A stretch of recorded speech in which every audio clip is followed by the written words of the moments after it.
Both situations require a commitment to foundational things. Here we go. Number one, the first two I'm getting from Jack Hafer's book, Sex and the Single Soul. But first, you want to be married to the heart of God. That's priority. Does God have your heart? Because if he got your heart, well, he can do whatever he wants. The second is, and here's the biggie, be married to the local church. People come to church for their spiritual frappuccino. Drive in, drive out. They don't want to talk to no elders and deacons or pastor. They don't want pastoral counsel. They don't want it.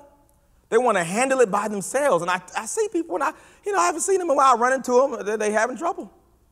They've not tried, they have not done their due diligence to find pastoral counsel because they feel like, they're embarrassed and all that kind.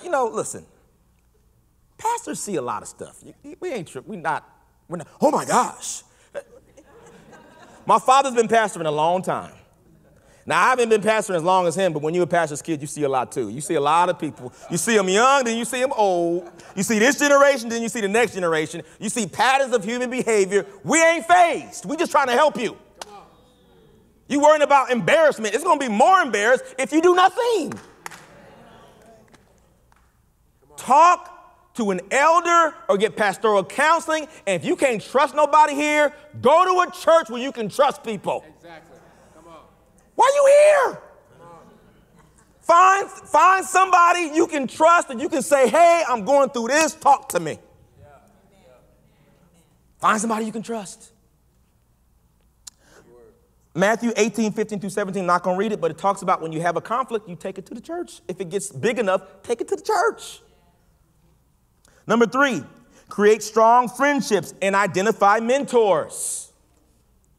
First 10 years of my marriage, rougher than I wanted to be. We found people 10 years ahead of us in their marriage to talk to and sit down and get some perspective. It was helpful. We got informal counseling and we got professional counseling. We still go. We still go. Do you have a coach for your health? You go to the gym? You ain't ashamed of that, are you? You get one for your relationship. You care about it. Tiger got a coach. Tiger Woods got a golf coach because he cared about his golf. He ain't ashamed of that. LeBron James spent $1 million a year on his body because he cared about his body. What you're spending on your marriage for maintenance? We're almost done. Number 4, be committed to personal growth and development. Let me tell you, sometimes divorces happen not because you did something wrong, because you ain't growing. You're the same person you were 15 years ago. That's not going to work. That was good 15 years ago, not right now. Did you update? What you doing? You go in a class, got a new career. What? You can't just be sitting around. What are you doing? How are you growing? Expanding, enlarging. These kids going to be gone. This is going to be me and you. Hey. We got to work that out. Hey, amen.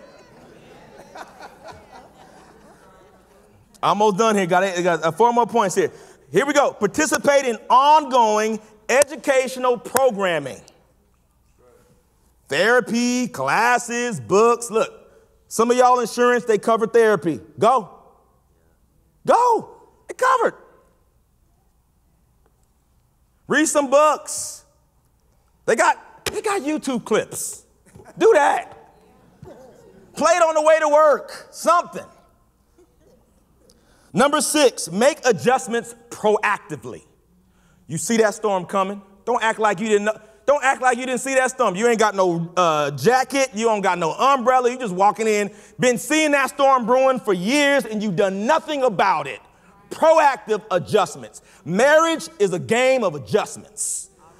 Ain't going my way. Just like in the NBA finals, that's all about, that ain't about talent. It's about adjustments. Okay, game 1. Okay, game 2, I got you. All right, game 3, I got you. Okay, game 4, it's chess. Yeah. And if your spouse ain't doing what you need, you make it work out for you so you get what you need without them changing. That takes wisdom from the Lord. You giving them time to grow, God, that's between you and them. Giving them time to grow while you are okay.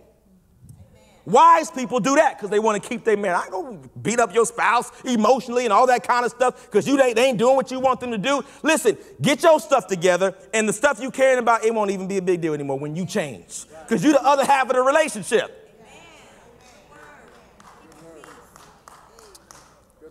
Number 7, create a basic maintenance program for key relationships. Folks ain't seen you for 10 years. And then you call them right before you go to divorce court. Keep people in your life who are going to keep you accountable. And number 8, I think I've said it so many times already, avoid isolation.